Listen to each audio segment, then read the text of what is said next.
Diabetes এমন একটা রোগ যে রোগ অনেকগুলো রোগের কারণ হতে পারে। যেমন ডায়াবেটিস যদি অনিয়ন্ত্রিত থাকে তার ব্রেন স্ট্রোক হতে পারে, হার্ট অ্যাটাক হতে পারে, কিডনি নষ্ট হয়ে যেতে পারে, চোখ অন্ধ হতে পারে, পায়ের পছন্দ ধরতে পারে। তাই এই রোগ সম্পর্কে মানুষকে জানানো, এর ঝুঁকি সম্পর্কে জানা, এ রোগ নির্ণয় করা এবং এটাকে নিয়ন্ত্রণে রাখা প্রত্যেকটা লোকেরই কর্তব্য। বর্তমানে বাংলাদেশেই প্রায় 12-14% লোক এই রোগে আক্রান্ত। বিশেষ করে ডায়াবেটিসের সাথে হার্ট ডিজিজের একটা বিরাট সম্পর্ক রয়ে গেছে। কারণ হার্ট ডিজিজ এমন একটা ব্যাধি যে একটা ঘাতক ব্যাধি। অনেক লোকের অকাল মৃত্যু হয় এই হার্ট ডিজিজের কারণে, এবং এটার অনেকগুলো কারণের ভিতরে ডায়াবেটিস অন্যতম প্রধান কারণ। অথবা আমাদের উচিত হবে ডায়াবেটিস নিয়ন্ত্রণ করা, প্রথমে হচ্ছে শনাক্ত করা, এবং এটা যদি আমরা প্রথম থেকে যদি জীবনযাত্রা আমরা সঠিক রাখি, নিয়মিত হাঁটা চলা, খাবার দাবার ঠিকমতো রাখা যায়, তাহলে দেখা যাচ্ছে ডায়াবেটিস প্রায় 70% ডায়াবেটিসই প্রিভেন্টেবল, অর্থাৎ প্রতিরোধ করা সম্ভব। ডায়াবেটিস হবেই না যদি জীবনের শুরু থেকেই খাদ্য অভ্যাস নিয়মিত পালন করা যায়, হাঁটা চলা করা যায়, দুশ্চিন্তা মুক্ত থাকা যায়, ওজন সীমিত রাখা যায়, ধূমপান পরিহার করা যায়, তাহলে দেখা যাচ্ছে যে এই ডায়াবেটিস 70% ডায়াবেটিসই এটাকে প্রতিরোধযোগ্য। আর যদি ডায়াবেটিস হয়েই যায় তাহলে সেক্ষেত্রে এটাকে নিয়ন্ত্রণে রাখার যতগুলো ব্যবস্থা আছে সেগুলো পালন করতে হবে। বিশেষ করে নিয়মিত ব্লাড চেক করতে হবে, রক্তের গ্লুকোজ চেক করতে হবে, ডায়েটগুলো মেনে চলতে হবে। বিশেষ করে আঁশ জাতীয় খাবার বেশি খেতে হবে, চর্বি জাতীয় জিনিস কম খেতে হবে, মিষ্টি জাতীয় জিনিস সম্পূর্ণ পরিহার করা উচিত, এবং নিয়মিত কমপক্ষে প্রতিদিন আধা ঘন্টা করে হাঁটা। প্রতিদিন যদি কেউ হাঁটতে না পারে অন্তত সপ্তাহে 3 দিন হাঁটলে 1 ঘন্টা করে হাঁটবে। আর একটা নিয়মিত ডাক্তারের পরামর্শের মতো চলতে হবে। যদি সেখানে অল্পস্বাস্থ্যে কিছু ওষুধ লাগে সেগুলো ওষুধ ব্যবহার করতে হবে। কোনো কোনো ক্ষেত্রে ইনসুলিনই একমাত্র কারণ দাঁড়ায় যে ইনসুলিন ছাড়া কোনো বিকল্প থাকে না। কারণ ডায়াবেটিস 2 রকম, একটা হচ্ছে যে ইনসুলিন ডিপেন্ডেন্ট বা টাইপ 1 ডায়াবেটিস, যেটা জন্মের থেকে তাদের ইনসুলিন কম থাকে এবং তারা ইনসুলিন ছাড়াতে বাঁচবে না, এজন্যকে ইনসুলিনকে লাইফ সেভিং ড্রাগ বলা হয়। আর একটা হচ্ছে টাইপ 2 ডায়াবেটিস, যেটা অ্যাডাল্ট অনসেট বা বয়স্ক অনেক বেশি বয়সে হয়, সেটা অ্যাডাল্ট বয়সে 18 বয়সের থেকে যে কোনো বয়সে হতে পারে। তো সেক্ষেত্রে অনেক সময় অল্পসাধ্যি হলে যে বিভিন্ন ধরনের ওষুধ আছে সেটা ডাক্তারের পরামর্শ মতো এগুলোকে খাওয়া উচিত। চলছে রমজান মাস, রমজান মাসে আমরা ডায়াবেটিস রোগীদের ওষুধগুলো আগের থেকে ঠিক করে দিই। রোজা আসার আগেই তাকে মানসিকভাবে প্রস্তুতি নিতে হবে যে আমার যেহেতু ডায়াবেটিস আছে, আমি এই ওষুধগুলো খাই, কোনটা কখন খাবো ডাক্তারের সাথে পরামর্শ করে এটাকে ঠিক করে নেওয়া উচিত। তবে যারা ইনসুলিন নেয় তারা সকালের ওষুধগুলো ইফতারের সময় খাবে। যদি ইনসুলিন নেয় পুরো ডোজেই ইনসুলিনটা ইফতারের সময় নেবে। আর রাতের যে পূর্বের যে রাতের ডোজটা ছিল সেই ডোজটা সেহরির সময় নেবে, তবে অর্ধেক কম নেবে। অর্থাৎ যদি কেউ 10 নেয় তো 5 বা 6 নেবে, অর্থাৎ 50% কম নেবে সেহরির সময়।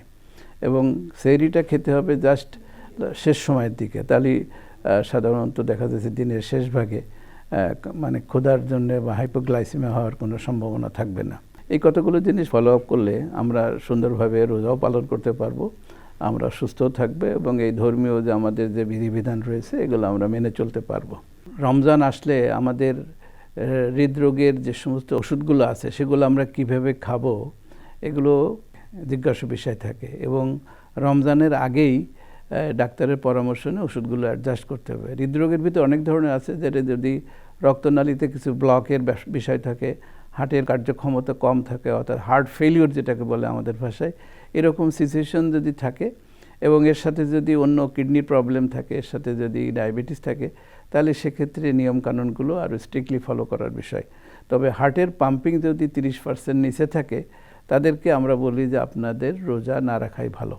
আর যদি রোজা রাখতেই হয় তাহলে সেক্ষেত্রে ওষুধের মাত্রাগুলো ঠিক করে নিয়ে এবং কোন ওষুধটা কখন খেতে হবে সেটা ঠিক করে নিলে আমার মনে অসুবিধা হওয়ার কথা না। 2-1টা রেখে যদি অসুবিধা হয় তাহলে পরবর্তীতে বন্ধ করে দিলে চলবে। এবং যাদের হার্টের প্রবলেম আছে তাদের ওষুধগুলো ইফতারের সময় কিছু ওষুধ, সেহরির সময় কিছু ওষুধ।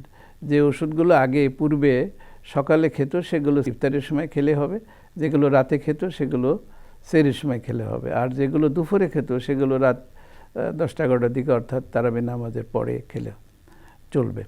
তবে হাঁটার ব্যাপারটা আমরা রোজার মাসে অত ভিগোরাসলি না হাঁটাই ভালো। ইফতারের পরে বা তারাবি নামাজের পরে একটু হালকা সাদ্দি খাওয়া, তবে ভরা পেটে না হাঁটাটাই ভালো।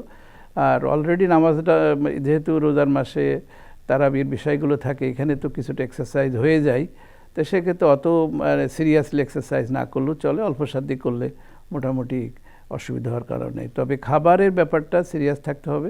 রোজার মাসে সাধারণত ইফতারির সময় ভাজা পোড়া জিনিসগুলো একটু অ্যাভয়েড করতে হবে এবং সেক্ষেত্রে মিষ্টি জাতীয় জিনিস অ্যাভয়েড করতে হবে। ইফতারের সময় যেন রসালো ফল ফ্রুট যেগুলো কম মিষ্টি, যেমন পেয়ারা আছে, পেঁপে আছে, আপেল আছে বা বরই আছে এখন পাওয়া যায়, এই ফলগুলো ইফতারের সময় খেলে হবে একটু, কারণ যেহেতু পানি যাতে পানির শূন্যতা না হয় এই বিষয়গুলো মনে রাখতে হবে। যেহেতু আমরা সারাদিন প্রায় 12-14 ঘন্টা না খেয়ে থাকা, সেক্ষেত্রে পানির শূন্যতা হয় যেন অন্য কোনো জটিলতা তৈরি না হয়। তবে ওই কিডনি খারাপ থাকলে বা হার্টের প্রবলেম থাকলে সেক্ষেত্রে আমরা স্বাস্থ্যগত কারণেই রোজা না রাখা জন্য পরামর্শ দেই। এটা ধর্মীয়ভাবে বিধান আছে, এগুলো না রাখলেও চলে। তবে যাদের এ ধরনের কোনো সমস্যা নেই তারাও খাদ্যাভ্যাসটা মেনে চলবে রোজার মাসে, বিশেষ করে যাদের হার্ট ডিজিজ, ডায়াবেটিস বা কিডনির প্রবলেম আছে। তো সেক্ষেত্রে আমরা বলবো যে ইফতারের সময় 0 ক্যাল দেওয়া হয়তো শরবত খেতে পারে বা ডাবের পানি খেতে পারে বা এমনি সিম্পল ওয়াটার পানি, যেটা অন্য কোনো শরবতের আকার করে লেবুর শরবত খেতে পারে। আর এর সাথে কিছু রসালো ফল, ভাজিগুলো অ্যাভয়েড করে রসালো ফল খাওয়া চলে এবং সেক্ষেত্রে আপনার এই বিষয়গুলো যদি মেনে চলে তাহলে তার জন্য রোজা রাখা কোনো অসুবিধা হবে না। আর ওষুধ যেগুলো খায় সেগুলো ভাগ করে, কিছু ওষুধ ইফতারের সময়, কিছু ওষুধ ভোরবেলায়। তবে ডায়াবেটিসের ওষুধটা অবশ্যই ইফতারের সময় খেতে হবে। সেহরির সময় ইনসুলিন অর্ধেক কম নিতে হবে আর ট্যাবলেটগুলোও কম করে দিতে হবে, তাহলে হাইপোগ্লাইসিমিয়া হওয়ার কোনো সম্ভাবনা থাকবে না।